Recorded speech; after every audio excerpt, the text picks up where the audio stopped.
अधिकार मिळवून देण्यासाठी सत्ताशाही, न्यायासाठी सत्ताशाही, भ्रष्टाचार उघड करणार सत्ताशाही, लोकांच्या कल्याणासाठी सत्ताशाही, लोकजागृतीचे माध्यम सत्ताशाही, लोकशाही टिकविण्यासाठी लढाई म्हणजे सत्ताशाही, शासन प्रशासनाला कर्तव्याची जाणीव करून देणार सत्ताशाही, चालू घडामोडीचे अपडेट मिळवण्यासाठी सत्ताशाहीच्या YouTube चॅनलला आजच सबस्क्राईब करा.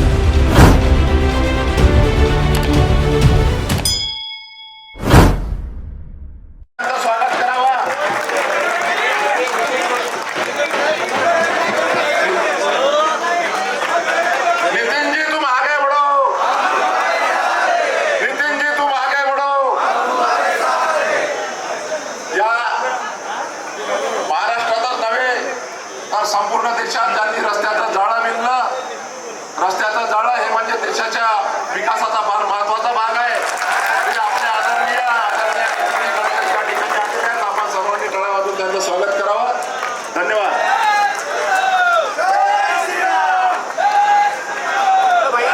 भारतीय जनता पार्टीचा जय श्रीराम, जय श्रीराम, जय भवानी, जय भवानी. अब की बार नितिन जी तुम आगे बढ़ो, राजश्री ताई तुम आगे बढ़ो. येत्या 26 तारखेला धनुष्यबाणासमोरील बटन दाबून राजश्री ताई यांना प्रचंड मताने विजयी करायचा आहे अशी सर्वांना विनंती करतो. धन्यवाद. साहेब यांचं त्यांनी सर्वांनी स्वागत करावं. स्वागत समारोह पार पडत असताना आपण सर्वांनी टाळ्याच्या गजरामध्ये पुस्तकमध्ये नितीनजीचं स्वागत होत आहे.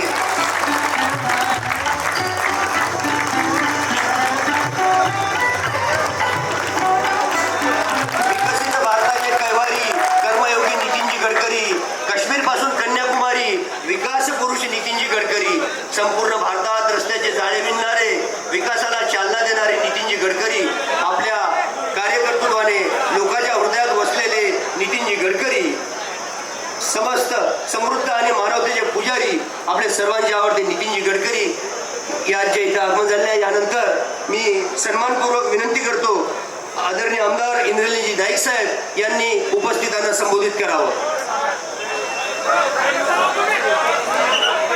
जय सेवालाल. वसंतराव नाईक की. महाराष्ट्र प्रदेशचे आराध्य दैवत छत्रपती शिवाजी महाराज यांच्या चरणी मानाचा मुजरा करतो. घटनेचे शिल्पकार डॉक्टर बाबासाहेब आंबेडकर यांना वंदन करतो.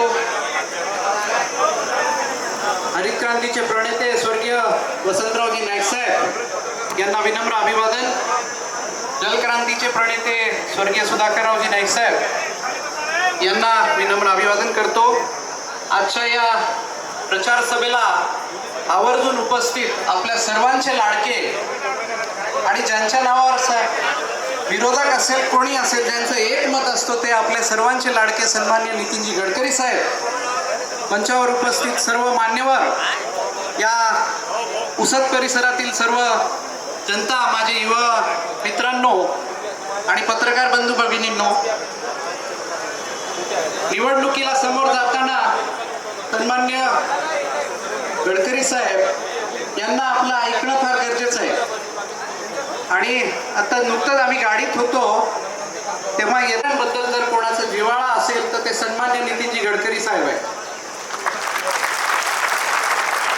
आपल्या उमेदवार तो राजश्रीताई हेमंत पाटील या आपली लेक, आपल्या जिल्ह्याची लेक, आपली बहीण यांना आपल्याला निवडून द्यायचं आहे.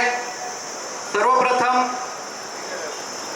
गडकरी साहेब तर आपल्यासाठी आलेलेच आहेत, पण महत्वाचं म्हणजे साहेब सन्मान्य मनोहर नाईक साहेब यांनी पण ताईंना आशीर्वाद दिलेला आहे आणि त्यांनी पत्रक काढून सांगितलेलं आहे, आव्हान केलेलं आहे की माझी लेक उभी आहे, माझी मुलगी उभी आहे, तुम्हाला मतदान करून माझ्या मुलीला निवडून द्यायचंय. आपल्या सर्वांना मी परत एकदा एवढंच विनंती करतो की साहेब इथे आलेत, आपल्या पुसद नगरीत आलेत, पुसदमध्ये साहेबांचं स्वागत करूया आणि तो राजश्रीताई हेमंत पाटील यांना जास्तीत जास्त मताने आपल्याला निवडून द्यायचं आहे आपल्याला लीडच्या बद्दल बोलायचं आहे, कारण की लीड ही पुसदची महत्वाची गोष्ट आहे. पुसदमधून लीड सर्वात जास्त देण्यात यायचं आहे. मी परत एकदा एवढंच म्हणणार की ताईंची जी ओळख आहे ते बचत गटांच्या महिलांना विचारा, त्या बँकेत ज्यांचं खातं असेल त्यांना विचारा ताईबद्दल काय. उमेदवार असावा तर असा असावा. आपल्या सहित मी स्वतःला पण भाग्यवान मानतो की आपल्याला असा उमेदवार मिळालेला आहे जे संसद गाजवेल आपल्यासाठी. मी परत एकदा आपल्या सर्वांना विनंती करतो, पुसदच्या जनतेला विनंती करतो, सन्मान्य मनोहर भाऊंचं मान ठेवून आपल्याला आणि सन्मान्य नितीनजी गडकरी साहेबांचं मान ठेवून आपल्याला या उमेदवाराला जास्तीत जास्त मतांनी निवडून द्यायचं आहे. त्यांची निशाणी ही धनुष्यबाण, मशीनवर 1 नंबरवरचं बटन दाबायचं आहे, जास्तीत जास्त मतांनी निवडून द्यायचं आहे. एवढं बोलतो आणि थांबतो. धन्यवाद. जय हिंद, जय महाराष्ट्र. कैलासवासी वसंतरावजी नाईक साहेब यांना विनम्र अभिवादन. कैलासवासी सुधाकरराव नाईक साहेब यांना विनम्र अभिवादन करतो. कैलासवासी देवराव पाटील चोंडीकरजी यांना विनम्र अभिवादन. आज या प्रचारार्थ आदरणीय राजश्रीताई पाटील यांच्या प्रचारार्थ उपस्थित असलेले आमचे नेते, भारतीय जनता पार्टीचे सर्व केंद्रीय मंत्री, विकास पुरुष आदरणीय नितीन गडकरी साहेब, या ठिकाणी प्रामुख्याने उपस्थित असलेल्या आपल्या लोकप्रिय उमेदवार राजश्रीताई पाटील, माझे बंधू आमदार इंद्रनीलजी नाईक, आदरणीय विजय पाटील चोंडीकर, आदरणीय माझे मित्र अनिल सोलेजी, आदरणीय व्यासपीठ, उपस्थित सर्व बंधू भगिनीने, पत्रकार मित्रांनो, आज आपल्यासाठी अतिशय भाग्याचा दिवस आहे. राजश्रीताई पाटीलच्या प्रचारार्थ संबंध जगामध्ये रोडचे जाळे, रोडचे नेटवर्क ज्याला म्हणतो, ते रोडचे जाळे सर्वात चांगलं जगामध्ये भारताने करून दाखवल्याचं श्रेय जर कोणाला असेल तर नितीन गडकरी साहेबाला. आज साहेब आपण पुसदला आलात आणि आमच्यासाठी अभिमानाची गोष्ट आहे. आज आपण इथे आलात. आपण आमच्या पुसदची जी आत्मा आहे, कैलासवासी सुधाकरराव नाईक साहेबाचं कार्य, जलसंधारणचं कार्य, कैलासवासी वसंतरावजी नाईक साहेबाचं कृषीच्या बाबतीत आणि शेतकऱ्यावर अफाट प्रेम नाईक साहेब करत होते. तीच भूमिका, तीच भावना आज आपल्यामध्ये आम्ही पाहतो आणि आपल्यामध्ये नाईक साहेबाचं प्रतिबिंब आम्ही पाहतो. म्हणून आमच्यासाठी भाग्याचा दिवस आहे. मी आपल्या सर्व पुसदवासियाच्या चरणी, भारतीय जनता पार्टीचे सर्व बूथ प्रमुख असतील, 100 वॉरियर असतील, आमचे सर्व भगिनी असतील, आपल्या सर्वांच्या चरणी एकदा विनंती करतो की जोरदार टाळ्यांच्या गडगडाट गडकरी साहेबांचं स्वागत करूया. आपल्या सर्वांना माहित आहे की येत्या 26 तारखेला आपल्याला मतदान करायचं आहे आणि देशाचं भाग्य लिहायचं आहे. या भारताचा विकास जर कोणी करू शकत असेल तर देशाचे पंतप्रधान नरेंद्र मोदी साहेब करतात. आणि म्हणून नरेंद्र मोदी साहेबांची ताकद जर वाढवायची असेल तर आपल्या यवतमाळ जिल्ह्याची लेक, आपल्या यवतमाळ जिल्ह्याची मुलगी राजश्री पाटील जी आपली मुलगी आहे, ती आपली कन्या आहे, शेतकऱ्याची मुलगी आहे. तिचे वडील पोलीस पाटील संघटनेचे अध्यक्ष होते आणि ह्या राजश्रीताईला आपल्याला लोकसभेमध्ये पाठवायचं आहे. आणि म्हणून या ठिकाणी आज आपल्याला निश्चय करायचा असेल तर आज आपल्याला एक निर्णय पक्का करायचा आहे. मी आपल्याला पुन्हा विनंती करतो की राजश्रीताईला आपल्याला लोकसभेला निवडून द्यायचं असेल तर गडकरी साहेबांना आपले दोन्ही हात वर करून तुम्ही सांगा, आपण तिला लोकसभेत पाठवणार. आणि ही ताकद येत्या 26 तारखेला आपल्याला दाखवायची आहे. मी गडकरी साहेबांना एवढीच विनंती करतो की साहेब, गडकरी साहेब, आपण लोकसभा झाल्यानंतर मात्र सोयाबीनसाठी महाराष्ट्र शासनाने 4000 कोटीचा निधी मंजूर केलेला आहे. ते शेतकऱ्यांना निवडणूकची आचारसंहिता संपल्याला दिलं गेलं पाहिजे, एवढी एक मागणी करतो. आणि आमच्या विकासासाठी, आमच्या शेतकऱ्यासाठी आपण केंद्रामध्ये गेल्यानंतर शेतकऱ्याला कापसाला असेल, सोयाबीनला असेल, आमच्या हमी भावाबाबत आपण त्या ठिकाणी आमची मागणी पूर्ण करा, अशी एक आपल्या चरणी विनंती करतो. आमच्या महापठारावरती एक भाग आहे साहेब, खडकावरती, तिथं पाण्याची अत्यंत अडचण आहे. त्या बाबतीमध्ये देखील बॅरेज बांधून आमच्या सामान्य शेतकऱ्याला आपण न्याय द्याल अशी एक विनंती आपल्याला करतो. अनेक मुद्दे बोलायचे होते परंतु गडकरी साहेबांना लवकर जायचं आहे. सर आम्हाला आपलं भाषण ऐकायचं आहे, राजश्रीचं भाषण ऐकायचं आहे, म्हणून मी एवढंच सांगतो की एकदा 26 तारखेला कैलासवासी वसंतराव नाईक साहेबांची कर्मभूमी आहे, सुधाकर भाऊची कर्मभूमी आहे आणि म्हणून ह्या भूमीतून आपल्या लेकीला आपल्या मुलीला राजश्रीताईला आपण जास्तीत जास्त मताने निवडून द्या ही विनंती आपल्या सर्वांच्या चरणी करतो आणि माझ्या शब्दाला विराम देतो. जय हिंद, जय सेवालाल. एकदा जोऱ्याने जय श्रीराम, जय जय श्रीराम. संत सेवालाल महाराज की, छत्रपती शिवाजी महाराज की जय हिंद. धन्यवाद भाऊ. कापसाच्या काचलीपासून तर बैलाच्या वेचणीपर्यंत सगळी माहिती असणाऱ्या आणि आपल्या उमेदवार श्री राजश्रीताई हेमंत पाटील शिवसेना शिंदे गट यांना मी विनंती करतो की त्यांनी आपल्याला उद्बोधून भाषण करावं.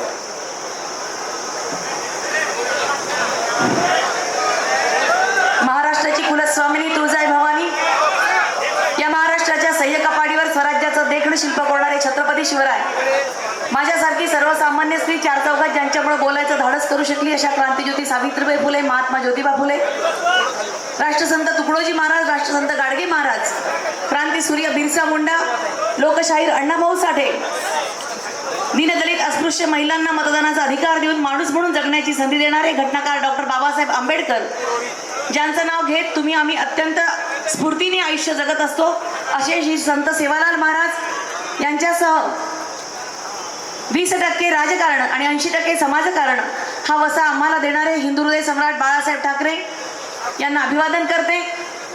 पती निधनानंतरही एक स्त्री सक्षमपणे राज्य सांभाळू शकते हे दाखवून देणाऱ्या अहिल्यादेवी होळकर यांच्याही स्मृतींना अभिवादन करते.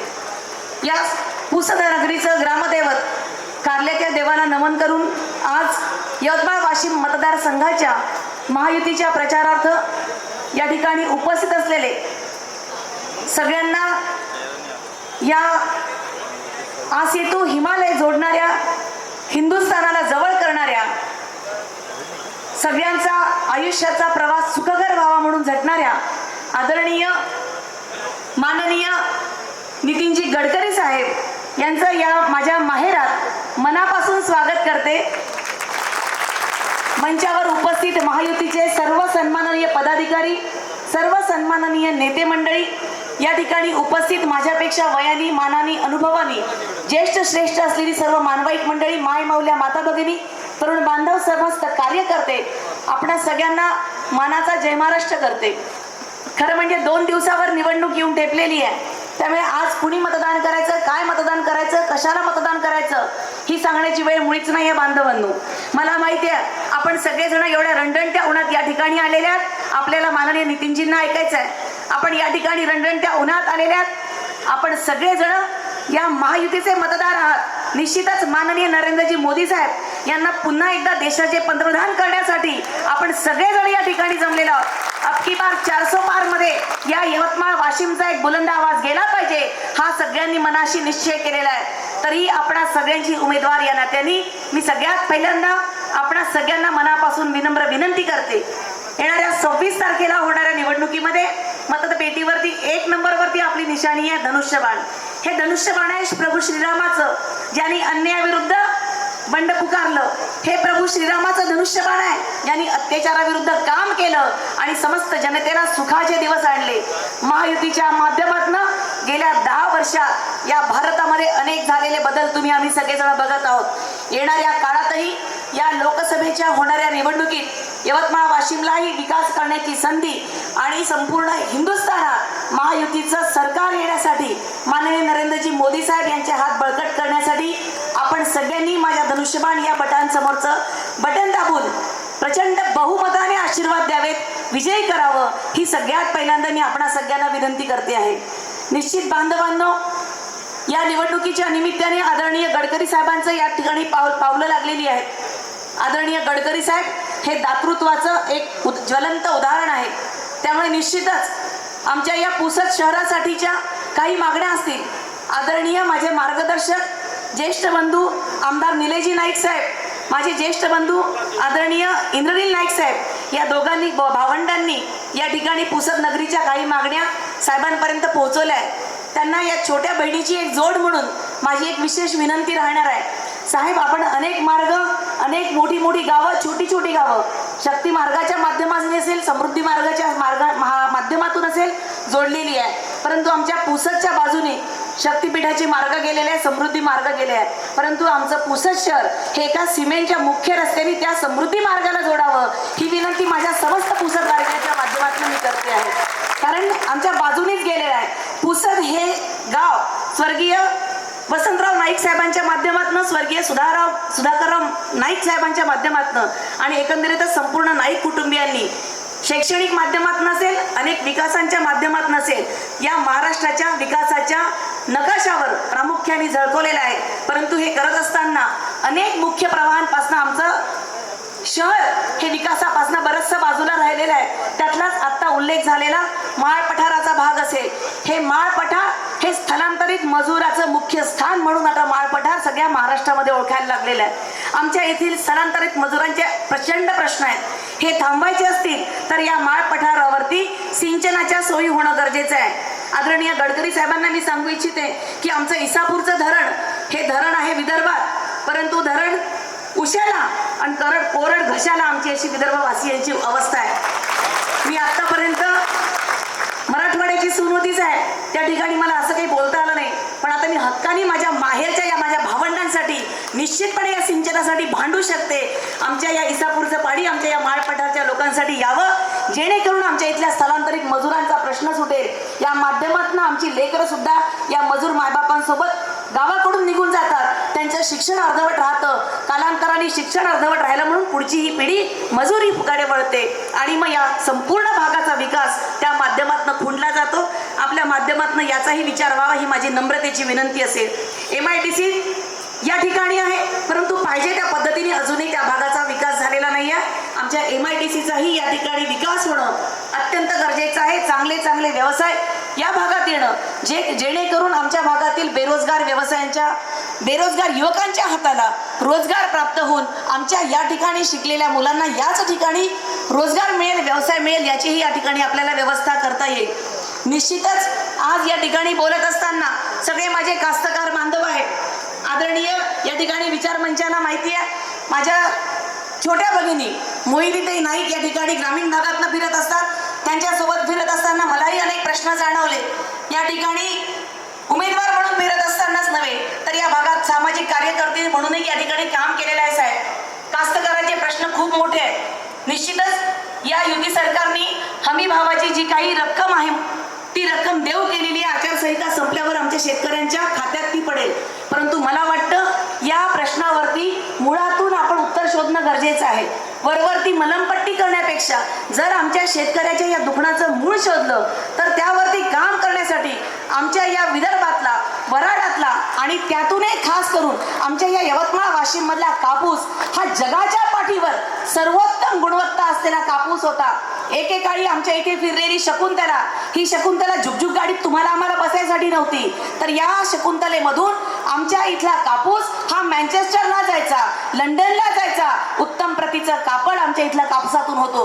परंतु दुर्दैवानं 75 वर्ष झाली या देशाला स्वातंत्र्य मिळून, 60-65 वर्ष काँग्रेसच्या हातात हे सरकार होतं, आमचा देश होता. परंतु आमच्या या कापसावरती संशोधन होण्याचं काम, आमच्या या कापसावरती उत्तम प्रक्रिया होण्याचं काम या 65 वर्षात कुणालाही करावंसं वाटलं नाही.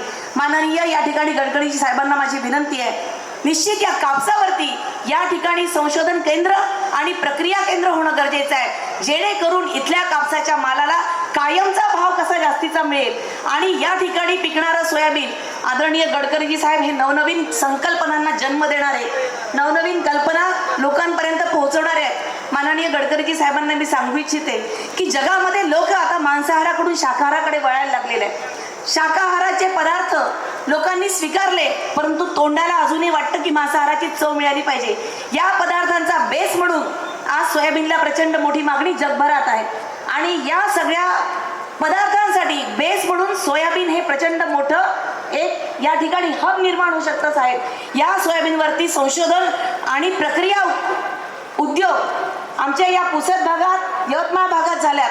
आपल्या इथल्या शेतकऱ्यांना आमच्या इथल्या सोयाबीनच्या मालाला भावही मिळेल आणि या माध्यमातून आमच्या बचत गटाच्या महिला असतील, बेरोजगार युवक असतील, यांच्याही हाताला खूप मोठ्या पद्धतीने काम मिळू शकतं. हे काम आपण खूप चांगल्या पद्धतीने हातात घेऊ शकता. निश्चितच हे करायसाठी या ठिकाणी जसं रस्त्यांचं जाळं गरजेचं आहे, त्याच पद्धतीनं रेल्वेही असणं गरजेची आहे. माननीय केंद्र सरकारच्या माध्यमातून रेल्वे कळंबपर्यंत आली आहे. लवकरच ही रेल्वे पुढे जाईल यासाठी येणाऱ्या 5 वर्षात मी हिरिरीनं काम करेन. माझा पुढाकार असेल हाही शब्द मी या ठिकाणी तुम्हा सगळ्यांना देते.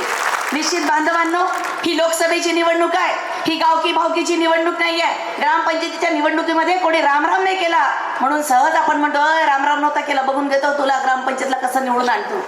जिल्हा परिषदच्या निवडणुकीला साधारण निमंत्रण पत्रिकेत भावकीचं नाव नसेल, चिंकी पिंकी आत्याच्या लग्नाला यायचं एवढ्याशा कारणावरून तू बरा जिल्हा परिषदला, मग बघतो तुला कोण निवडून देते, अशा धमक्या देणारे आम्ही असतो. परंतु बांधवांनो, ही निवडणूक लोकसभेची आहे. या लोकसभेच्या निवडणुकीच्या माध्यमातून या देशाची सुरक्षा, या देशाचं भविष्य, या देशाची पुढची वाटचाल, ध्येय धोरण कायदे ठरवणाऱ्या त्या संसदेची ही निवडणूक आहे. या देशाचं नेतृत्व ज्या माननीय मोदीजींच्या हातात द्यायचं आहे, या देशाला कणखर असे नेतृत्व, या देशाला कणखर असे मंत्री महोदय माननीय गडकरीजी साहेबांसारखं जर जायचं असेल तर या निवडणुकीत आपल्याला महायुतीच्या माध्यमातून पुढे न्यावं लागेल. तुम्हाला माहित आहे महायुतीचे पुढचं नेतृत्व म्हणून ही सगळी दिग्गज मंडळी आहे. विरोधकांकडे असा कुठले चेहरे दिसतात का तुम्हाला? विरोधकांकडे असा नेतृत्वाचा चेहरा दिसतो का? दिसलाच एखादा चेहरा, त्या डोक्यामध्ये बुद्धी आहे का? असलीच बुद्धी, त्या बुद्धीमध्ये विचार आहेत का? असलीच बुद्धी तर त्या विचारांमध्ये आमचा देश आहे का? असलाच देश तर त्या देशाचा बद्दल अभिमान आहे का? त्या देशाची संस्कृती, परंपरा, देशाचा इतिहास याची जाण आणि भान आहे का? आपण विचार केला पाहिजे. ज्यांच्या डोक्यामध्ये या देशाच्या इतिहासाचं ज्ञान असतं, अभिमान असतो, तीच माणसं या देशाचा भविष्य घडवू शकतात. आणि म्हणून महायुतीच्या माध्यमातून ही सगळी दिग्गज माणसं आज देशाला पुढे नेण्याचं काम करतायत. गेल्या 10 वर्षात आपण बघतोय देशांतर्गत नव्हे तर आंतरराष्ट्रीय स्तरावर या देशाची प्रतिमा उंचावण्याचं काम माननीय नरेंद्रजी मोदी साहेबांच्या माध्यमातून होत आहे. अनेक वर्षांपासून या देशाची प्रतिमा जगाच्या पातळीवर एक भिकारी देश, एक लाचार देश, एक सातत्याने याचना करणारा देश, सातत्याने भीती बाळगून असणारा देश, बॉम्बस्फोट होणारा देश, कुठेतरी अतिरेकी हल्ले होणारा देश, अस्थिर देश अशी होती. परंतु गेल्या 10 वर्षात आपण बघतोय कुठेतरी शांतता प्रस्थापित होते. सर्व समुदायांमध्ये सलोख्याची संबंध प्रस्थापित झालेले दिसतात आहे. सर्व घटकांना देशाच्या विकासामध्ये सामावून घेतलेलं दिसत आहे. हे सगळं होण्याच्या मागचं कारण आहे या महायुतीचं सरकार, माननीय पंतप्रधान नरेंद्रजी मोदी साहेबांचं नेतृत्व, या सगळ्या मंत्रिमंडळातली ही सगळी दिग्गज, हुशार, चाणाक्ष आणि प्रखर राष्ट्रभक्त असलेली माणसं या महायुतीच्या माध्यमातून देशाला नेतृत्व देतात आहे. आणि म्हणूनच येणाऱ्या 26 तारखेला या होणाऱ्या निवडणुकीत आपण सगळ्यांनी माननीय मोदीजींचे हात, माननीय महायुतीचं सरकार आणण्यासाठी धनुष्यबाण या निशाणीवरती आपण सगळ्यांनी मतदान करावं ही विनंती मी आपल्या सगळ्यांना करते. आदरणीय गडकरीजींना वेळ कमी याची मला जाणीव आहे, परंतु माननीय गडकरीजींच्या विनंतीने मी फक्त अर्धा मिनिट घेते आणि तुम्हा सगळ्यांना एक विनंती करते. माझ्या बाबतीत अनेक अपप्रचार झाले असतील, कुठून आली, काय गेली, कुठली आहे, काय आहे. तुम्हाला सगळ्यांना माहिती आहे मी कुठली आहे, काय आहे, कसं काम करतील, कुठेही राहतात, काय करतात. तुम्हाला सगळ्यांच्या माध्यमातून त्यांच्यापर्यंत माझा निरोप पोहोचवा. 5 राज्यात काम करणारी गोदावरी सांभाळते. ज्या तेलंगणातली तेलगू येत नाही तिथल्या लोकांच्या हाताला काम दिलं. ज्या कर्नाटकमधली कन्नड येत नाही तिथल्या बचत गटांच्या महिलांना उद्योग निर्माण करून दिले. ज्या गुजरातमधली गुजरात येत नाही तिथल्या छोट्या छोट्या व्यापाऱ्यांना व्यापार उद्योग निर्माण करून दिली. जर परराज्यातल्या भाषा येत नसलेल्या ठिकाणी जर मी चांगलं काम करू शकते तर यवतमाळ वाशिम मतदारसंघ हे माझं माहेर आहे. या माझ्या माहेरच्या भावंडांसाठी, माहेरच्या मायमौल्यांसाठी येणारे 5 वर्ष काम करीन हा सगळ्यांना मी या ठिकाणी शब्द देते. 2 दिवस आहेत आपल्याकडे. आज संध्याकाळी 5 वाजता प्रचार संपतोय. समस्त 20 लक्ष लोकांपर्यंत मला पोहोचायचं होतं, परंतु वेळेअभावी मी पोहोचू शकली नाही. तुम्हाला एकच विनंती करते, या 26 तारखेपर्यंत जिथे जिथे शक्य होईल तिथे तिथे आमचा हा युतीचा धनुष्यबाण या तुमच्या लेकीचा, या तुमच्या घरच्या बाई लेकीचा निरोप पोहोचवा आणि धनुष्यबाणावरती मतदान करण्याची विनंती करा. 26 तारखेपर्यंत तुम्ही माझ्यासाठी काम करा. येणारी 5 वर्ष मी तुमच्यासाठी काम करेन हा शब्द देते. ही महायुतीची सभा संपन्न करण्यासाठी महायुतीच्या सर्व सन्माननीय नेत्यांनी, सर्व सन्माननीय पदाधिकाऱ्यांनी प्रयत्न केले. आपण सगळेजण या ठिकाणी आलात त्यासाठी मनापासून आभार कुणाचेच मानत नाही. साहेब, हे माझं माहेरचं गणपत आहे. लेकीचा माहेरवर हक्क असतो. हा प्रेमाचा हक्काचं ऋण मी या ठिकाणी व्यक्त करते आणि थांबते. जय हिंद, जय महाराष्ट्र. या ठिकाणी आपल्या सर्वांच्या वतीनं गडकरी साहेबांच्या चरणी सर्वत्र पूजते. गडकरी साहेबांनी अत्यंत चांगल्या पद्धतीने सर्वांची सेवा केली आहे. त्यामुळे आपण सर्वांना ते इथं एवढ्या उन्हामध्ये आपण सर्वांनी त्यांची वाट पाहत आहोत. मी आदरणीय केंद्रीय मंत्री गडकरी साहेबांना विनंती करतो की त्यांनी उद्बोधनाला सुरुवात करायची. धन्यवाद.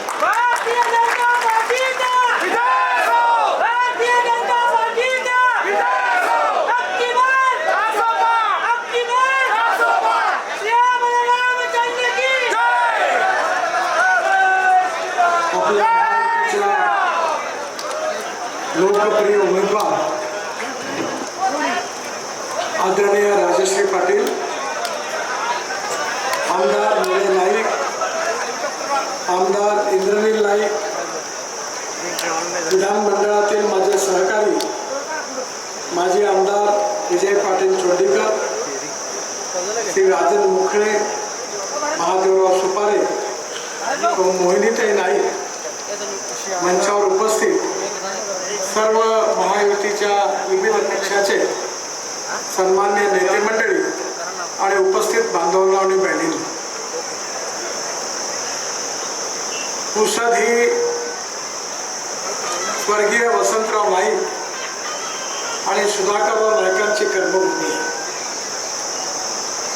वसंतराव नाईकांनी आपल्या आयुष्यामध्ये महाराष्ट्राच्या विकासाला एक दिशा दिली.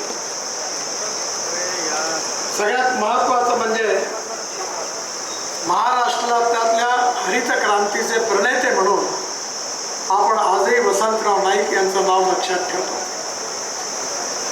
वसंतराव नाईकांच्या नंतर सुधाकरराव नाईक जेव्हा मुख्यमंत्री झाले त्यावेळी मी देखील विधिमंडळामध्ये होतो आणि सुधाकररावांनी एक क्रांतिकारी कार्यक्रम त्यावेळी सुरू केला आणि तो म्हणजे जलसंवर्धनाचा. धावणाऱ्या पाण्याला चालायला लावा, चालणाऱ्या पाण्याला थांबायला लावा आणि थांबलेल्या पाण्याला जमिनीला प्यायला लावा. गावातलं पाणी गावात, घरातलं पाणी घरात आणि शेतातलं पाणी शेतात हा जलसंवर्धनाचा मूलमंत्र होता. परंतु सुधाकररावांनी गंभीरतेने एवढं सांगितल्यानंतरही मला लक्षात आहे की त्या प्रमाणामध्ये महाराष्ट्रातल्या लोकांनी तेवढं गंभीरतेने घेतलं नाही. आणि हे जर गंभीरतेने घेतलं असतं तर आज आपल्या महाराष्ट्रामध्ये शेतकऱ्यांच्या आत्महत्या नसत्या झाल्या. मला अतिशय आनंद आहे की आज देशामध्ये मोदीजींच्या नेतृत्वाखाली NDAचं सरकार आल्यानंतर आपण धोरणं बदलवली. 60 वर्ष आपण काँग्रेसला संधी दिली, परंतु 5 कलमी 20 कलमी कार्यक्रमाच्या घोषणा झाल्या, गरिबी हटावचा नारा झाला, पण गरिबी काही दूर झाली नाही. पण या काळामध्ये आज शेतकऱ्यांचे दुःख जे आहे ते आता इथे बोलत असताना वक्त्यांनी मांडले. आपल्या विदर्भामध्ये कापूस आपलं महत्त्वाचं पीक आहे. कापूस स्वस्त आहे, कापड महाग आहे. गहू स्वस्त आहे, ब्रेड बिस्किट महाग आहे. संत्रा मोसंबी लिंबू स्वस्त आहे, सरबत महाग आहे. आणि आपल्या इथे सोयाबीन आणि कापूस हे महत्त्वाचं पीक आहे. आज आपल्या देशामध्ये आपण 1.5 लाख कोटी रुपये तेल आयात करण्याकरता खर्च करतो. आणि म्हणून येणाऱ्या काळामध्ये हा शेतकरी सुखी समृद्ध संपन्न कसा झाला पाहिजे याचा विचार जसा सरकारने केलेला आहे तसा आपण सगळ्यांनी गंभीरतेने करण्याची गरज आहे. आपल्या शेतकऱ्याला आपण अन्नदाता म्हणतो, कारण आपल्याला मिळणारं सगळं अन्न जे आहे देशाचं हे शेतकरी तयार करतात. वसंतराव नाईकांनी हरित क्रांती केली. परिणाम असा झाला की गहू सरप्लस, तांदूळ सरप्लस, साखर सरप्लस, मका सरप्लस, खताचे भाव वाढले, औषधाचे भाव वाढले, कपड्याचे भाव वाढले, सिमेंटचे भाव वाढले, पण त्या प्रमाणात गहू तांदूळ ज्वारी साखर आणि कापसाचे मात्र भाव वाढलेले आहेत. आणि म्हणून येणाऱ्या काळामध्ये डिमांड अँड सप्लाय याचा सिद्धांत शेतकऱ्यांनी समजून घेण्याची आवश्यकता आहे. शेतकरी संघटनेचे नेते शरद जोशी हे त्या काळात सांगायचे की आपण सगळेजण ग्लोबल इकॉनॉमीमध्ये आहोत, जागतिक अर्थकारणामध्ये आहोत. सोयाबीनचा भाव अर्जेंटिना ठरवतो, मक्याचा भाव अमेरिका ठरवतं, साखरेचा भाव ब्राझील ठरवतं आणि पामोलिन तेलाचा भाव मलेशिया ठरवतं. आणि त्यामुळे येणाऱ्या काळात आपल्याला पहिली गोष्ट जर काही केली पाहिजे तर शेतकऱ्यांनी एकरी उत्पादन वाढवलं पाहिजे. उत्पादन वाढवायचं असेल तर मला खरं म्हणजे तुम्हाला सांगताना संकोच होतो आहे की अमेरिकेमध्ये एका एकरामध्ये 30 क्विंटल सोयाबीन, अर्जेंटिनामध्ये एका एकरामध्ये 28 क्विंटल सोयाबीन होतं, ब्राझीलमध्ये एका एकरामध्ये 26 क्विंटल सोयाबीन होतं आणि सुरुवातीला आपल्या भागात 12-15 क्विंटल व्हायचं. आता यावेळी किती होणार आहे? माझी पत्नी शेती बघते, तिला बक्षीस मिळालं. किती किलो सोयाबीन झालं? 11 क्विंटल. म्हणजे 11 क्विंटल सोयाबीन झाला तर अवॉर्ड मिळालं. याचा अर्थ शेतकऱ्याला एकरी सोयाबीनचं उत्पन्न वाढवलं पाहिजे. कापसाची स्थिती काय? अमेरिकेमध्ये 28 क्विंटल एकरी कापूस होता, इस्रायलमध्ये 30 क्विंटल होतं आणि आपल्याकडे H4 आला, H6 आला, वरलक्ष्मी आलं, हिमकर आलं, L147 आलं, फवारे मारले, रोगोर आलं, एंड्रीन आलं, प्लॅनोफिक्स आलं, अनेक औषधं वापरली. मी पण एकदा शेती करत असताना मला 1.5 लाखाचा कापूस झाला आणि ज्यावेळी मी वर्षाच्या शेवटी खर्चाचा हिशोब केला ते 1,27,000 रुपयाचा खर्च झाला. मग उपयोग काय? त्यामुळे उत्पादन खर्च कमी केला पाहिजे आणि उत्पादन वाढवलं पाहिजे. आणि हे जर वाढवायचं असेल तर काय केलं पाहिजे? आज आपल्या भागामध्ये मला माहिती नाही प्रयोग झाला की नाही झाला, पण मी आमच्या तिकडल्या पूर्व विदर्भात 3 साखर कारखाने चालवले. साखर कारखाने चालवणं म्हणजे सगळं कठीण काम आहे. दरवर्षी 30 कोटी रुपयाचं नुकसान. पण मी वीज तयार करतो, इथेनॉल तयार करतो, त्याच्या प्रॉफिटमधून घाट्यात साखर कारखाना चालवतो. आज आमच्याकडे 3000 एकर उसावर आम्ही ड्रोनमधून स्प्रेइंग केलं आणि आता जसं सुफला आणि युरियाच्या आपण बॅग घ्यायचो तर एका एकराच्या ऊसाकरता 4 बोरे युरिया आणि 4 बोरे मिश्र खत असा 8 पोते लागायचे. पण आपण शेतीमध्ये आता क्रांती केली. आपण काय केलं? नॅनो युरिया आणि नॅनो खत आपल्या सरकारने तयार केलं आणि शेतकऱ्यांकरता आणलं. नॅनो युरियाची 1 बॉटल RCFने तयार केली, मोठ्या कंपनीने तयार केली. 1 बॉटल बरोबर 1 पोतं. मी माझ्याकडे केलेला प्रयोग तुम्हाला सांगतो. मी एका एकरामध्ये 2 पोते 2 बॉटल फक्त वापरले आणि द्रोणनी स्प्रेइंग केलं. जेव्हा आपण खतं हाताने फेकतो तेव्हा 75% वाया जातात आणि 25% पिकाला जातात. जेव्हा आपण द्रोणमधून फेकतो, द्रोणमधून स्प्रे करतो तेव्हा 75% पिकाला जातात आणि 25% वेस्ट होतात. म्हणजे 4 बोरे युरियाच्या ऐवजी ऊसावर 2 बॉटल युरियात काम झालं आणि 4 पोते मिश्र खताच्या ऐवजी 2 बॉटल मिश्र खताच्या नॅनो युरियाच्या काम झालं. म्हणजे 4 खताच्या बॅग वाचल्या आणि माझ्याकडे एका एकरात 85 टन ऊस झाला. 85 टन 8 एकरामध्ये ऊस होता. त्यामुळे पहिली गोष्ट आमच्या सरकारमध्ये आम्ही हा निर्णय घेतला की शेतकऱ्याला समृद्ध संपन्न करायचं असेल तर बियाणामध्ये संशोधन केलं पाहिजे. आज मी सकाळी माझ्याबरोबर काम करणारी एक डॉक्टर स्मिता कोल्हे म्हणून मेळघाटमध्ये काम करते. सकाळी 7:30ला तिने मला खरबूज आणून दिले. मी ते खरबूज खाल्ले, साखरेपेक्षाही गोड होते, पण त्याचं बी आपल्या देशात तयार नव्हतं. तिने मेळघाटमध्ये 1.5 कोटी रुपयाचे खरबूज विकले आणि त्याचं बी पुणे आणि नाशिकमधून कुठल्या विदेशी कंपनीतून आणलं. आपल्या देशामध्ये आपल्याला बियाणामध्ये संशोधन करण्याची धोरण आखून आपण प्रयत्न सुरू केला. दुसरी गोष्ट नर्सरी. आपल्याकडे चांगल्या नर्सरी नाही.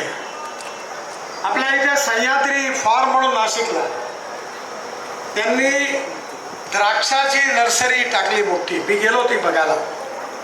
आणि त्यांनी द्राक्षाची कलम आणली स्पेनमधून, संत्र्याची कलम आणली स्पेनमधून आणि नर्सरीमधून चांगल्या प्रकारचे द्राक्ष तयार केले आणि फार्मर प्रोड्यूस कंपनी म्हणून त्यांनी 1500 कोटी रुपयाची द्राक्ष जगात निर्यात केली. 1500 कोटी.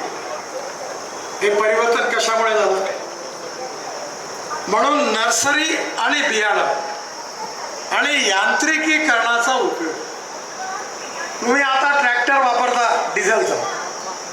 मी ट्रान्सपोर्ट मंत्री आहे. मी यावेळी ट्रान्सपोर्ट मंत्री असल्यामुळे डिझेलच्या ट्रॅक्टरवाल्यांकरता नवीन नियम केला. युरो 6चे इमिशन नॉर्म्स याचं त्यांना पालन करावं. आणि माझ्याकडे सगळे ट्रॅक्टर कंपनीचे मालक आले आणि त्यांनी मला सांगितलं की साहेब हे जर तुम्ही केलं तर ट्रॅक्टरची किंमत 1 लाखाने वाढेल. पण तुम्ही एक काम करा, तुम्ही हे काही लावू नका. म्हटलं मी एका अटीवर लावत नाही. जर तुम्ही इलेक्ट्रिकवरचा ट्रॅक्टर तयार कराल 1 वर्षाच्या आत, तुम्ही CNG वरचा ट्रॅक्टर तयार कराल किंवा पेट्रोलच्या फ्लेक्स इंजिनवर इथेनॉलवरचा ट्रॅक्टर तयार कराल तर मी तुम्हाला हे लावत नाही. मी तुम्हाला मदत करतो, बुवा देतो, पण 1 वर्षाच्या आत हा ट्रॅक्टर आला पाहिजे. आता तुम्ही फरक लक्षात घ्या. माझ्याकडे CNGचा ट्रॅक्टर लागतो. 1 लाख रुपये जर डिझेलवर आपण खर्च करतो तर CNGच्या ट्रॅक्टर करता केवळ 50,000 रुपये खर्च आहे. जर 1 लाख रुपये आपण डिझेल करता खर्च करतो तर इलेक्ट्रिकच्या ट्रॅक्टरवर फक्त 5,000 रुपये वर्षाचा खर्च येईल. जर आपण इथेनॉलचा ट्रॅक्टर तयार केला तर आपल्याला फक्त 25,000 रुपयाचं इथेनॉल लागेल. म्हणजे 50,000 ते 75,000 रुपयाची वर्षाची बचत आहे. To save money is to earn money. आणि म्हणून मोदीजींच्या नेतृत्वाखाली आमच्या सरकारने निर्णय केला की शेतकरी केवळ अन्नदाता राहून चालणार नाही. शेतकरी ऊर्जादाता झाला पाहिजे. शेतकऱ्यांनी वीज तयार केली पाहिजे. आज साखर कारखान्यात आपण वीज तयार करतो. नंतर आपण ठरवलं की शेतकऱ्यांनी आता इंधनदाता झालं पाहिजे. आपण इथेनॉल आणलं. CNG आता शेतकरी तयार करत. माझ्या आग्रहाखातर ठोंबरे साहेबांनी तुमच्या भागात त्यांच्या साखर कारखान्यामध्ये CNGचा प्रकल्प टाकला आहे. मला उद्घाटनाला बोलायला मी येऊ नाही शकलो. तो CNGचा प्रकल्प काय आहे? कॉटन स्ट्रॉ म्हणजे पराठ्या, तुराट्या, सोयाबीनचं कुटा, चिपा उसाचं, त्याच्यामध्ये बायोडायजेस्टरमध्ये टाकून त्यांनी बायो CNG तयार केला. आणि बायो CNGवर आता ट्रक, बसेस आणि ट्रॅक्टर देशात चालायला लागले. असे 350 उद्योग आहेत. हरियाणा, पंजाबमध्ये हे राईस स्ट्रॉला, टणसाला परळी म्हणतात. परळी जाळून टाकतात आणि त्यामुळे दिल्लीमध्ये प्रदूषण होतं. आणि म्हणून आता तिथे राईस स्ट्रॉ परळीपासून 350 प्रकल्प येतात. मीच त्या आश्रमचा अध्यक्ष आहे. आणि त्याच्यापासून CNG तयार होत आहे आणि CNGवर आता ट्रक, बसेस आणि ट्रॅक्टर चालणार आहे. आज पुण्यामध्ये म्हैसोबा म्हणून कारखाना त्यांनी सुरू केला. मी पण आता आमच्या गोंदिया जिल्ह्यात तुमसरजवळ देवाडाला CNG तयार करायचा कारखाना टाकला. पुढच्या महिन्यात उद्घाटन आहे. म्हणजे आज इथेनॉल आलं. माझी आपल्याला विनंती आहे की तांदूळापासून, गव्हापासून, मक्यापासून इथेनॉल तयार झालं. पण आता माझी आपल्याला विनंती आहे की आपण इथेनॉल वर चालणाऱ्या गाड्या आल्या. नागपूरला माझ्याकडे इनोवा गाडी आहे टोयोटोची. शेतकऱ्यांनी तयार केलेल्या 100% इथेनॉलवर चालते. आणि त्या गाडीमध्ये 60% ती वीज तयार करते. आणि पेट्रोलच्या तुलनेत जर भाव काढला तर ती इनोवा 60% वीज तयार करते आणि 40% इथेनॉलवर चालते. इथेनॉलचा भाव आहे 60 रुपये लिटर आणि पेट्रोलचा भाव आहे 120 रुपये लिटर. म्हणजे आपली बचत होते आणि म्हणजे पेट्रोलच्या तुलनेने ॲव्हरेज काढलं तर 25 रुपये लिटर पेट्रोलचा भाव. म्हणजे येणाऱ्या काळामध्ये आता इंडियन ऑइल 300 इथेनॉलचे पंप टाकणार, पुसतलाही टाकणार. तुमच्या आजूबाजूला इथेनॉल तयार होता. हिरो, TVS या सगळ्या गाड्या, होंडा या 100% इथेनॉलवर चालणाऱ्या तयार झालेल्या आहेत. आणि मला विश्वास आहे या जर गाड्या तयार झाल्या तर शेतकरी हा इंधनदाता, ऊर्जादाता होईल. आता बिटुमेन डांबर तयार झालेला आहे. तुला इकडे सरकत नाही का?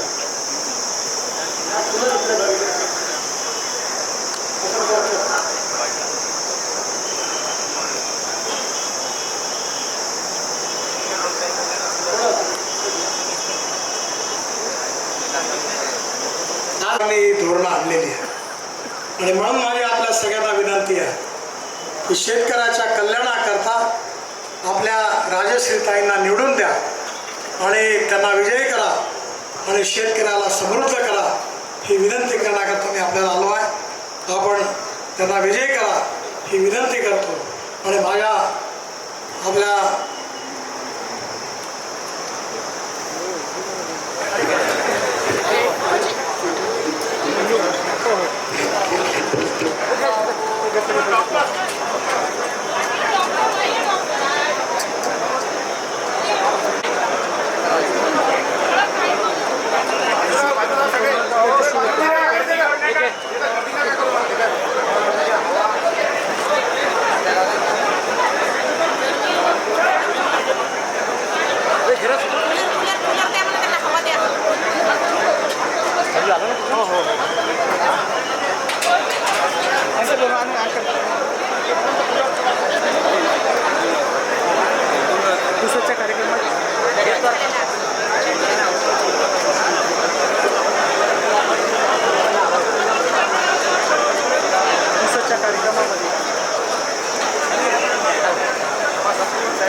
शुगरचा त्रास असेल, हवा घेतली की बरे वाटेल.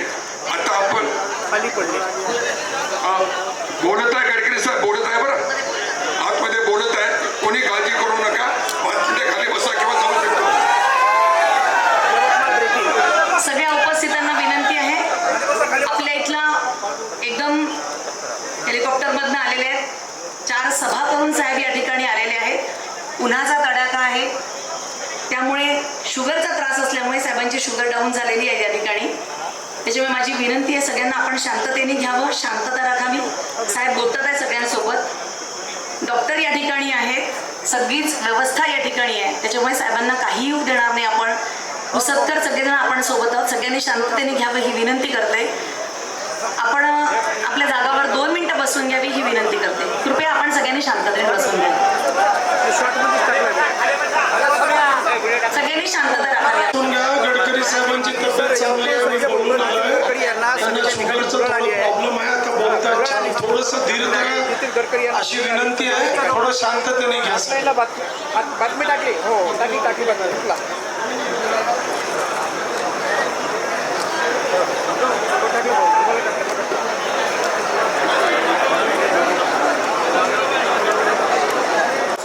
ॲब्सोल्युटली नॉर्मल डॉक्टर बोलून आले.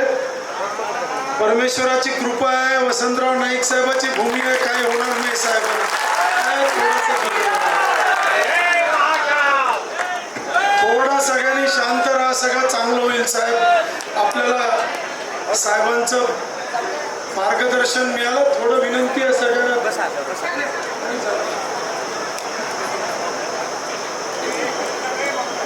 साहेबांना फक्त या उन्हाळ्यामुळे त्रास झाला होता, हायपोग्लायसिमिया आणि डिहायड्रेशनमुळे चक्कर आली, आता ॲब्सोल्युटली नॉर्मल आहे.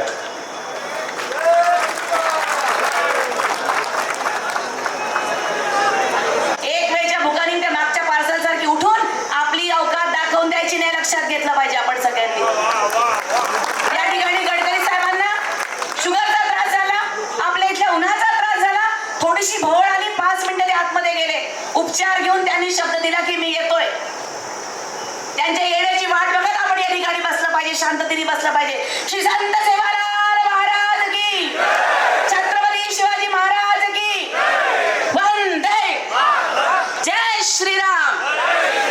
आवाज पाहिजे, माझा आवाज किती मोठा आहे. 8वी सवाई माझी आज सकाळपासूनची.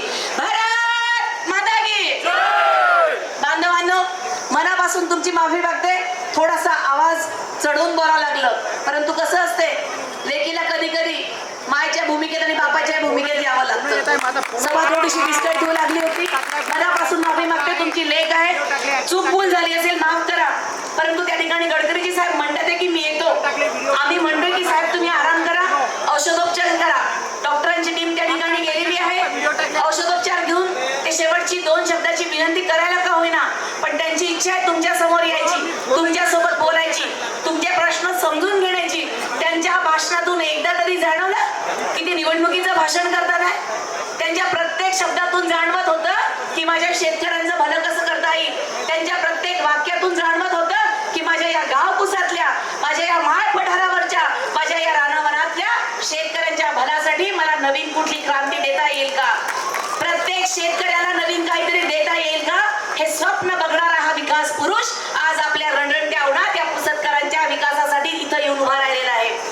निश्चितच आपल्या इथल्या उन्हाचा तडाखा असेल, शुगरचा त्रास आहे, दिवसभराची दगदग आहे, त्यांच्या स्वतःच्या निवडणुकीचा त्यांनी केलेला प्रचार असेल, त्या ठिकाणची झालेली त्यांची बनवण असेल, दगदग असेल, ते एवढे मोठे परिश्रम करून आमच्यासारख्या छोट्या लेकरांसाठी, आमच्यासारख्या इतर उमेदवारांसाठी माननीय गडकरीजी आज महाराष्ट्रभर फिरतात आहे. त्याचाच एक भाग म्हणून आज आपल्या पुसद नगरीमध्ये ते या ठिकाणी आलेले आहेत तुम्हा सगळ्यांसाठी बोलायसाठी, तुम्हा सगळ्यांचे संवाद साधायला. परंतु एक उमेदवार म्हणून मी गेल्या 15-20 दिवसात अनेक नेत्यांच्या सभा बघितल्या. आदरणीय जोडीकर साहेब या ठिकाणी बसलेले, पितृतुल्य आपले वडील मागे असल्याचा भास त्यांच्याकडे बघून होतोय. साहेब आपणही अनेक नेत्यांना बघितलं असेल, अनेक सभा आपण बघितल्या असतील, परंतु एखाद्या लोकसभेची निवडणुकीची सभा ही एखाद्या शेतकऱ्यांसाठी मार्गदर्शन केंद्र कसं असू शकतं त्याचं एक उत्तम उदाहरण म्हणून आज आपण आजच्या सभेकडे बघितलं पाहिजे. शेतकऱ्यांसाठीचा प्रशिक्षण वर्गच जणू काय आज वाटला. कुठेही या ठिकाणी युतीचा प्रचार, कुठेही या ठिकाणी स्वतःचा मोठेपणा, कुठेही या ठिकाणी आम्ही काय केलं हे न सांगता आपण काय केलं पाहिजे, शेतकऱ्यांनी काय केलं पाहिजे याबद्दलचं मार्गदर्शन माननीय गडकरी साहेब या ठिकाणी करताना तुम्हाला आम्हाला दिसून आलेलं आहे. ही त्यांची कळकळ, ही त्यांची तळमळ शेतकऱ्यांप्रती आहे, या महाराष्ट्रातल्या गावकुसातल्या लोकांप्रती आहे. सगळ्यांचं आयुष्यमान, सगळ्यांचा जगण्याचा स्तर वाढावा यासाठीच आहे. निश्चितच आमच्या माळ पठारातील स्थलांतरित मजुरांचे प्रश्न असतील, आमच्या भागातील सिंचनाचे प्रश्न असतील, आमच्या येथील दळणवळणाचे प्रश्न असतील, आमच्या येथील याला म्हणतात महायुतीचे शेर. मला वाटत होतं बोलू नये, म्हणजे एक लेख म्हणून बापाबद्दलचा जो कंडवाळा असतो, लेख म्हणून मला वाटत होतं गडकरी साहेबांना जर तब्येतीचा त्रास झाला असेल तर साहेब नाही बोललं तर चालतील, त्यांचे आशीर्वाद मला मिळाले. माझी पुसदकर जनता, यवतमाळ वाशिम मधली जनता मला विजयी करतील, त्यांचे पाऊल या ठिकाणी लागल्यात. परंतु साहेबांनी आतून चिठ्ठी पाठवली की मी बोलणार आहे. लेकीला बापाचा त्रास बघत नाही म्हणून मी म्हटलं होतं आतमध्ये जाऊन की साहेब नाही बोलले तरी चालतील, मी या ठिकाणी त्यांच्या वतीनं बोलते आहे. परंतु आतून परत चिठ्ठी आली आहे की साहेब बोलणार आहे. साहेबांचं ऐकायला आपल्याला या ठिकाणी थांबायचं आहे.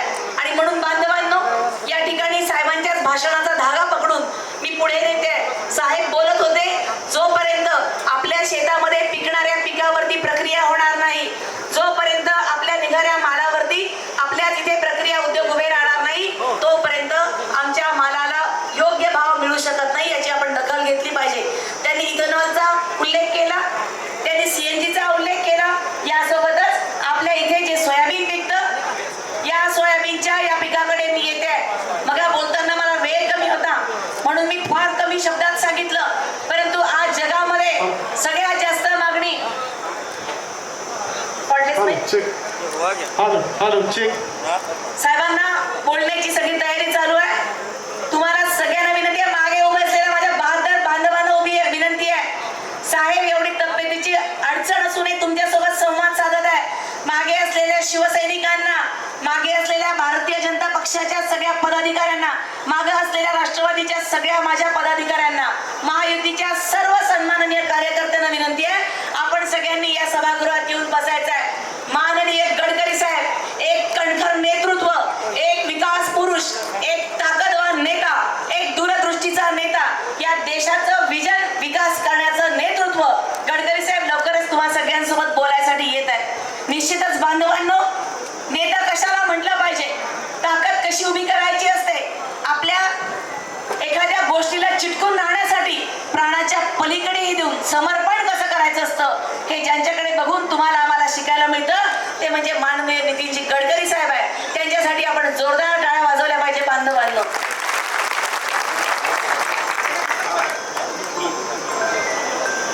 सगळी तीर्थक्षेत्र जोडणारे, अनेक गावांचा विकास रस्त्यांच्या माध्यमातून करणारे, कारण रस्ते झाले, दळणवळणाची साधनं झाली तर त्या परिसराचा विकास झाल्याशिवाय राहत नाही, आपण लक्षात घेतलं पाहिजे. याचं कारण जे काम आपल्या शरीरामध्ये रक्तवाहिन्यांचं असतं, रक्तवाहिन्या चांगल्या असल्या तर शरीरात संपूर्ण ऑक्सिजनचा पुरवठा होतो. त्याचप्रमाणे देशाचा विकास करायचा असेल तर आपल्या देशातील दळणवळणाची साधनं, रस्ते असतील, रेल्वे असतील, नदी अंतर्गत वाहतूक असेल, जल वाहतूक असेल, विमान वाहतूक असेल, ही सगळी वाहतूक चांगल्या पद्धतीने होणं गरजेचं आहे. हे लक्षात घेऊन युती शासनाच्या माध्यमातून या सगळ्या सोयी करण्यात आलेल्या आहेत. माझ्या या ठिकाणी अनेक मायमावल्या बसलेल्या आहेत. या मायमावल्यांचा विचार करणारं हे महायुती शासन पहिल्यांदा विचार केलेला आहे. आजपर्यंत काँग्रेसच्या काळात कधीही महिलांचा सन्मान झालेला ऐकलं का तुम्ही? महिलांसाठी काही वेगळं केल्याचं ऐकलं का? नाही. कसं म्हणता, एवढी काही काँग्रेस वाईट नव्हती, केलं ना त्यांनी आपला विचार. इलेक्शन आलं की म्हणायच्या त्या आपल्याला, काय म्हणायच्या? ताई म्हणायच्या, बाई म्हणायच्या, अक्का म्हणायच्या की नाही? काय म्हणायच्या? ताई, बाई, अक्का. निवडणुका आल्या की आमच्या बायकांची आठवण यायची काँग्रेसला. ताई, बाई, अक्का. विचार करा, जोरात जरा विचार करा. अक्का याच्यावर मारा शिक्का, आणि निवडणुका झाल्या की आम्ही तुम्हाला देतो धक्का. आम्ही जातो वरती दिल्लीला आणि तुम्ही जा घरी. परंतु या महायुती शासनाने, माननीय नरेंद्र मोदी साहेबांनी या भारताची संस्कृती असलेली नारी सन्मानाची परंपरा पुढे चालू ठेवली. यत्र नार्युस्तु पूजन्ते रमन्ते तत्र देवता, ही सांगणारी आमची संस्कृती. आमच्या या संस्कृतीला धरत खरा नारी सन्मान करण्यासाठी संसदेमध्ये 33% आरक्षण देणारं नारी शक्ती वंदन विधेयक पास करून घेतलं. ही या माननीय मोदी साहेबांनी केलेली कामगिरी आहे, या युती शासनाने केलेलं काम आहे. या महाराष्ट्र राज्याचे कर्तृत्व संपन्न मुख्यमंत्री माननीय एकनाथजी शिंदे साहेबांनी एसटीच्या माध्यमातून महिलांना अर्ध तिकीट दिलं की नाही? एसटीचं राहतं की नाही? एसटीनं अर्ध तिकीट, हाफ तिकीट. हा, पुरुषांना वाटतंय एवढं काय ताई, बायकांना जायचंच कुठे असते अर्ध्या तिकिटात? तुम्हाला माहित नाही, आमच्या बचत गटाच्या बायका सांगतात. मी बचत गटाचं काम करणारी कार्यकर्ती आहे. 80,000 महिलांना पायावर उभं केलं, आर्थिक सक्षम केलं, आर्थिक साक्षरही केलं. माझ्या बचत गटाच्या महिला सांगतात, दादा मला, ताई हे मुख्यमंत्री साहेबांनी, मोहिनीताई सांगतात बरं का, हे मुख्यमंत्री साहेबांनी लई बेस्ट केलं. म्हटलं काय? अहो ते अर्ध तिकीट केल्यापासून लई भारी झालं. म्हटलं का? माझ्या नवरा म्हणते म्हणे सगू असं करणं, ते मावतीला तूच जाय म्हणजे तुझ्या अर्ध्या तिकिटात होऊन जाते. मावतीला जायचं असन, लग्नाला जायचं असन, बाजाराला जायचं असन, तालुक्याला जायचं असन, मलाच पाठवते म्हणते. आता अर्ध्या तिकीट दिसायला अर्धी आहे, परंतु या माध्यमातून माझ्या महिलांना सन्मान मिळायला लागलेला आहे. या माध्यमातून माझ्या या महिलांना पुढे जाण्याची संधी मिळायला लागलेली आहे. हा विचार करणारं हे महायुतीचं सरकार आहे. आणि एवढंच नव्हे, या 33% आरक्षण, अर्ध तिकीट, याही पलीकडे नारीत्वाचा, स्त्रीत्वाचा सन्मान जर काही झाला असेल तर ते माननीय देवेंद्रजी फडणवीस साहेबांनी केलेला निर्णय. या महाराष्ट्राचे उपमुख्यमंत्री देवेंद्रजींनी निर्णय घेतला. आजपर्यंत माय मौल्यांना तुम्ही, आम्ही, आपण सगळ्या 9 महिने 9 दिवस बाळाला पोटात ठेवायचं, मरणाच्या यातना भोगायचं, तेव्हा लेकराचा जन्म व्हायचा. बरोबर आहे? मरण भोगून लेकराला जन्म द्यायचो. बाळ जन्माला आल्यानंतर त्याला वाढवणं, लहानाचं मोठं करणं, हे सगळं कोण करायचं? मायमाऊली करायची की नाही?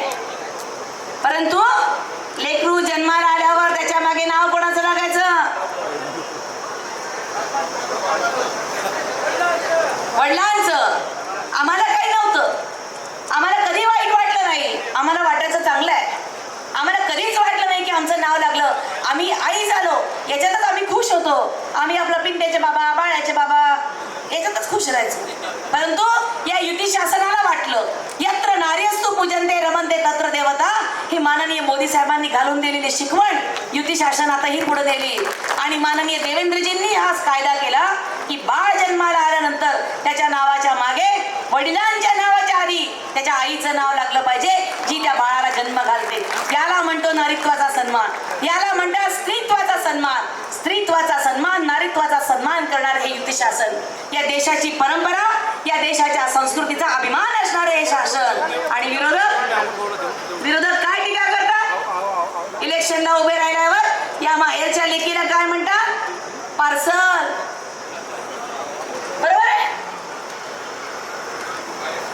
काय अजून काय केलं? आयात. तुम्ही मला सांगा, आपल्या पुस्तक मध्ये सगळे ते ऑनलाईन आयात निर्यात पार्सल असतील ना?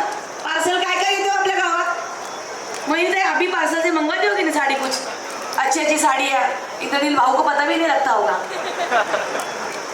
या ऑनलाईन मधून पार्सल काय काय येतं? साड्या येतात, खेटर येतात, खाण्याचे पदार्थ येतात, टीव्ही येतो, सगळ्या गोष्टी या पार्सलनी येतात. आयात निर्यात काय केलं जातं? आपल्या आयात निर्यात सगळ्या वस्तूंची आयात निर्यात केली जाते. एक तरी जिवंत माणूस कधी पार्सलनी केल्याचं बघितलंय का कोणीतरी? बुद्धीने विचार केला पाहिजे. एक तरी जिवंत व्यक्ती आयात निर्यात केली जाते का? आयात निर्यात ही वस्तूला केली जाते, पार्सल हे एखाद्या वस्तूंचं केलं जातं. परंतु आपल्या घरच्या बाईलेकीला असा वस्तूची किंमत देऊन, वस्तूची उपमा देऊन त्यांनी केवळ या बहिणीचा नाही, या तुमच्या घरात बसलेल्या प्रत्येक माय माऊलीचा अपमान केलेला आहे. या घरातल्या प्रत्येक बहिणीचा अपमान केला, आपण लक्षात घेतलं पाहिजे. या महाराष्ट्रातल्या छत्रपती शिवाजी महाराजांनी आपल्या सैन्याला ताकीद दिली होती. आपल्या सैन्याला ताकीद दिली, माझ्या राज्यातल्याच नाही तर परकीयांच्या सुद्धा माय बहिणींचा अपमान होईल असं कुठलेही कार्य करता कामा नये. परंतु या विरोधकांना स्वतःच्या घरातल्या, आपल्या या जन्मभूमीतल्या जन्मलेल्या या लेकीची किंमत करता आली नाही, या लेकीचा अपमान केलेला आहे. मग खरोखर हे छत्रपती शिवाजी महाराजांचे वंशज म्हणून घेण्याच्या लायकीचे आहेत का, याचा आपण विचार केला पाहिजे बांधवांनो. विरोधाचा विरोध, विचारांचा विचार, हा विरोधाचा विरोध विचारांनी केला पाहिजे. विरोध करताना विचारांचा विरोध हा विचारांनी केला पाहिजे. आणि विरोध करताना कुठलाही मुद्दा विरोध करायला नसल्यामुळे बिनबुडाचे आरोप करायचे आणि मग कुठल्या तरी विरोध करत बसायचे. या मुद्द्यावरती आज या लोकसभेच्या निवडणुका लागल्या. बांधवांनो,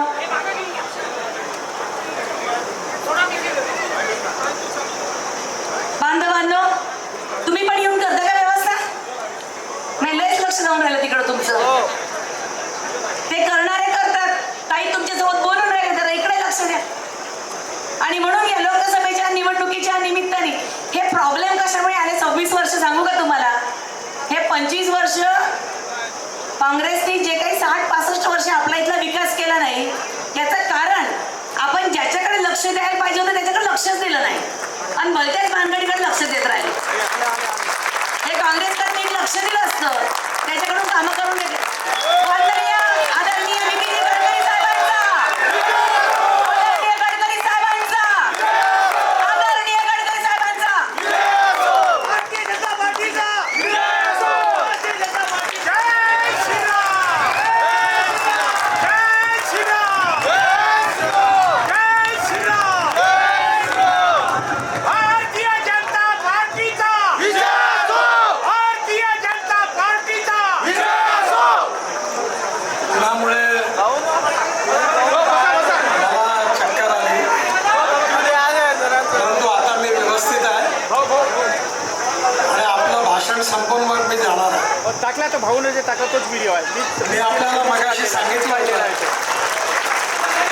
की मोदी सरकारच्या, मोदींच्या नेतृत्वाखाली जे कृषी धोरणात आपण बदल केले आहे, त्यातून आपला शेतकरी आता अन्नदाता, ऊर्जादाता, इंधनदाता आणि आता बिटुमिन दाता आणि याच्या पलीकडे हवाई इंधन देखील शेतकरी तयार करणार आहे.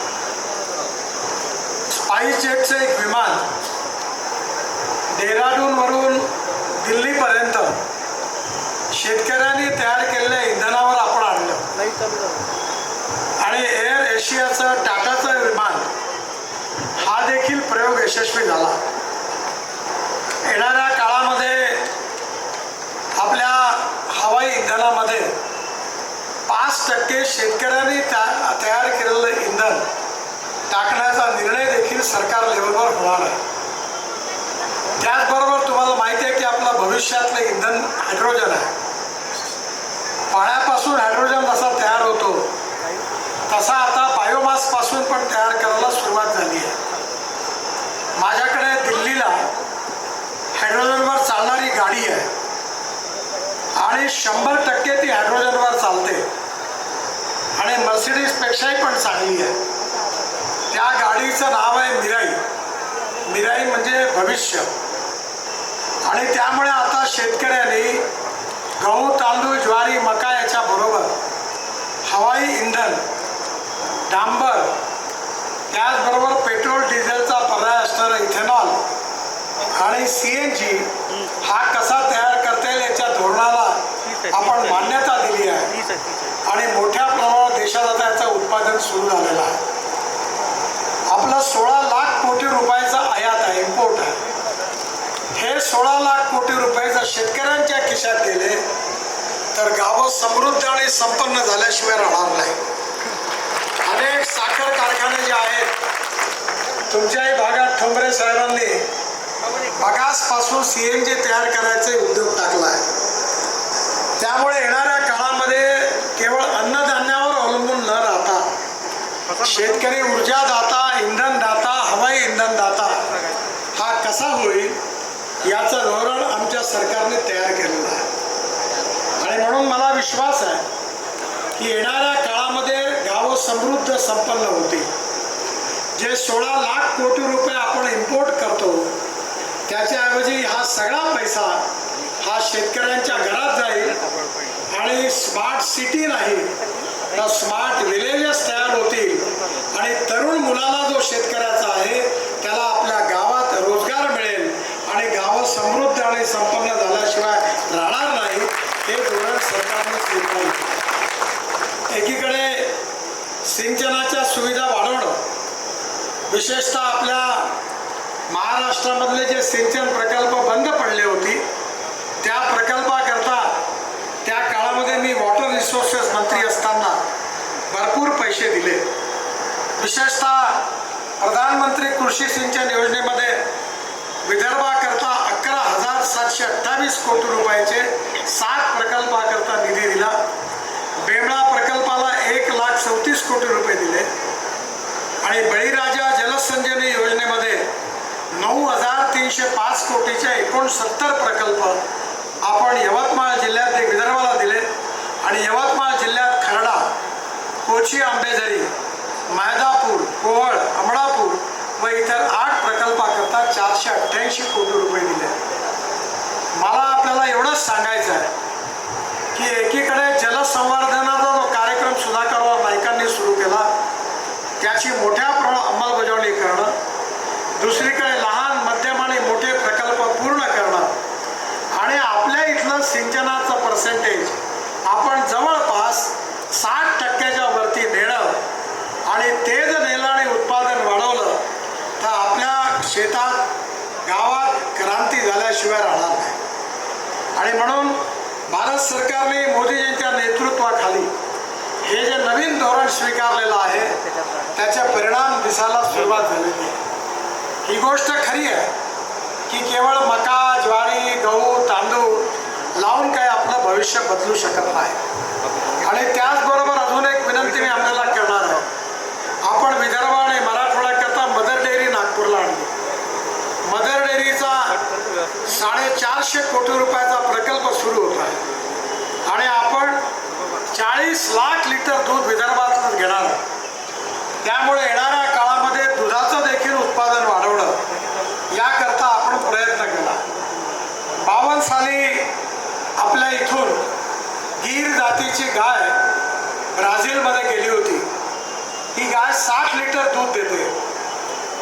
तिचा जो गूल होता, सांड होता, त्याचा सिमेंट सांडून आपण विदर्भात आर्वी भागामध्ये दिवे साहेब माझ्याबरोबर काम करतात त्यांच्याकडे तिथल्या गाईला दिलं आणि 8 गोऱ्या झाल्या आणि आता 4 गोरे झाले आणि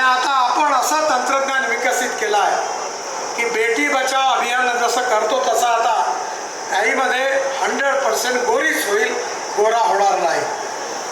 आणि 2 लिटरच्या गाईला जसं टेस्ट ट्यूब बेबी आहे तसं एम्ब्रिओ ट्रान्सफर ही योजना आणली.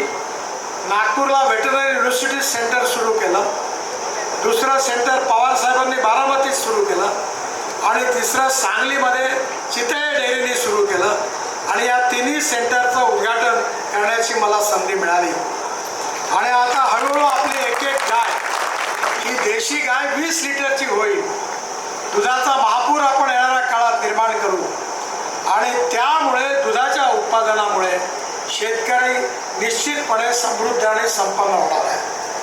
सिंचनाच्या सुविधा, दुधाच्या बरोबर पोल्ट्री आणि जसं गोट फार्म आहे तसं काऊ फार्मचा विकास आणि ऑर्गॅनिक फार्मिंग याला विशेष रूपाने प्राधान्य दिलेलं आहे. मला विश्वास आहे की जो धोरणं मोदीजींच्या नेतृत्वाखाली भारत सरकारने आखलेली आहे त्याचे परिणाम आता दिसायला नक्कीच सुरुवात होईल. आणि नक्कीच गावं समृद्ध संपन्न झाल्याशिवाय राहणार नाही. आणि म्हणून ही जी काही 60 वर्षाची धोरणं होती ती आता बदललेली आहे. आणि बदलत्या धोरणामुळे गाव, गरीब, मजदूर, शेतकरी याचं कल्याण कसं होईल, गावं समृद्ध संपन्न कसे होतील याच्या आधारावर आपण विचार केलेला आहे. मला विश्वास आहे की आपल्या यवतमाळ जिल्ह्यात देखील यात मागे राहणार नाही आणि पुसद देखील मागे राहणार नाही. आणि म्हणून हा विकास करायचा असेल तर आपल्याला मोदी साहेबांच्या नेतृत्वाखाली NDAचं सरकार आणलं पाहिजे. आणि ते जर सरकार आणायचं असेल तर राजश्रीताईंनी आता या ठिकाणी भाषण केलं. मी त्यांच्या गोदावरी क्रेडिट कोऑपरेटिव्ह सोसायटीत गेलो. त्या देशात ठिकठिकाणी त्यांनी शाखा उघडल्या. महिला बचत गटामध्ये चांगलं काम केलं. अतिशय कर्तृत्वान आणि यवतमाळ जिल्ह्यातल्या इथल्याच भूमीमध्ये त्यांचा जन्म झालेला आहे.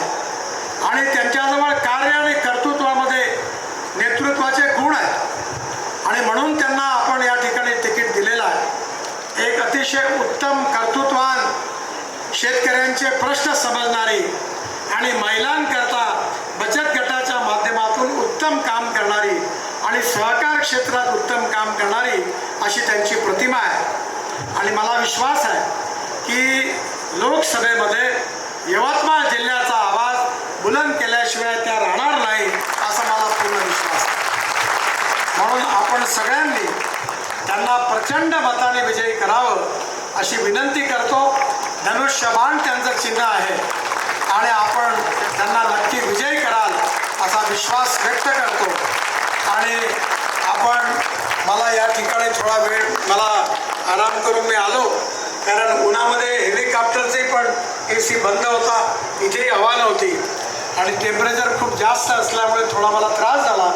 त्यामुळे मी आपली क्षमा मागतो आणि पुन्हा एकदा राजश्री ताईंना विजयी करावं असं आवाहन करून माझं बोलणं संपवतो. धन्यवाद, नमस्कार. माझ्याबरोबर जोरात म्हणा, भारत माता की, भारत माता की, भारत माता की. नमस्कार.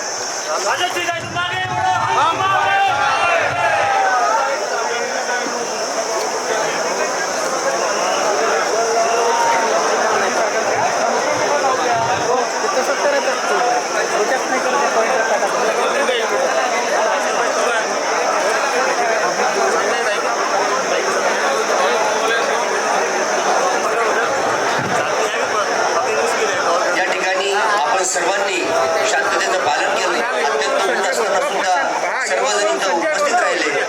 वक्त्यांना ऐकलं. मध्यंतरी एक प्रसंग घडल्यानंतर सुद्धा आपण सर्वांनी शांततेनं त्यामध्ये प्रत्येकाने प्रार्थना केली की गडकरी साहेबांची तब्येत लवकरात लवकर चांगली व्हावी. यासाठी उपस्थित सर्वांचे महायुतीच्या वतीनं मी जाहीर आभार व्यक्त करतो आणि अध्यक्षांच्या परवानगीनं हा कार्यक्रम संपला असं जाहीर करतो. सर्वांना विनंती आहे की प्रमुख पाहुणे गेल्याशिवाय आपण कोणीही बाहेर निघू नये. महिलांना अगोदर निघू द्यावं ही नम्र विनंती. धन्यवाद.